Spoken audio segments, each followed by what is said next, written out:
Hello friends, welcome to சகா சேவி channel.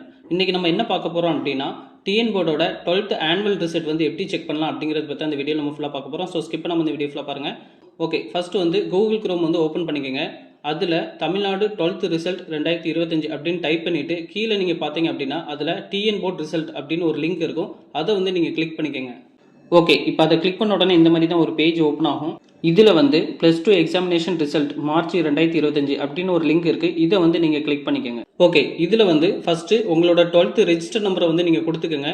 Next வந்து உங்கள் டேட் ஆஃப் பர்த், உங்கள் மார்க் ஷீட்டில் எந்த டேட் ஆஃப் பர்த் இருக்குதோ அதை வந்து நீங்கள் கரெக்டாக இதில் கொடுத்துக்கோங்க. அதில் கேட்டிருக்க ஃபார்மேட் படியே நீங்கள் கரெக்டாக டைப் பண்ணிக்கோங்க. ஓகே, ரெஜிஸ்டர் நம்பரும் டேட் ஆஃப் பர்த்தும் கரெக்டாக கொடுத்த பிறகு கீழே வந்து கெட் மார்க் அப்படின்ற ஒரு பாக்ஸ் இருக்குது. அதை வந்து நீங்கள் கிளிக் பண்ணிக்கோங்க. ஓகே, இப்போ அதை கிளிக் பண்ண உடனே உங்களோட 12th ரிசல்ட் பேஜ் வந்து ஓப்பன் ஆயிரும். நீங்கள் மொபைலில் செக் பண்ணி பார்த்தீங்க அப்படின்னா ஒரு ஸ்க்ரீன்ஷாட் எடுத்து வச்சுட்டு அதுக்கடுத்து நீங்கள் பிரிண்ட் எடுத்து வச்சுக்கோங்க. இப்போ நிறைய காலேஜில் வந்து அட்மிஷனுக்கு வந்து ஓப்பன் பண்ணிட்டாங்க. ஆன்லைனில் நீங்கள் அட்மிஷனுக்கு அப்ளை பண்ணுறதா இருந்துச்சு அப்படின்னா 12th டீட்டெயில்ஸ்க்கு நீங்கள் ஸ்க்ரீன்ஷாட் எடுத்து வச்சிருக்கிற இந்த இமேஜை கூட நீங்கள் யூஸ் பண்ணிக்கலாம். 12th டெம்பரரி மார்க் ஷீட் வந்து வர்ற வரைக்கும் இதை யூஸ் பண்ணி நீங்கள் காலேஜில் வந்து அட்மிஷன் போட்டுக்கலாம். ஒன்றும் பிரச்சனை இல்லை. ஓகே ஃப்ரெண்ட்ஸ், இந்த டீட்டெயில்ஸ் உங்களுக்கு யூஸ்ஃபுல்லாக இருந்துச்சு அப்படின்னா உங்கள் ஃப்ரெண்ட்ஸ் அண்ட் ஃபேமிலிக்கு ஷேர் பண்ணிடுங்க. சகா சேவி சேனலை சப்ஸ்கிரைப் பண்ணிடுங்க. தேங்க்யூ.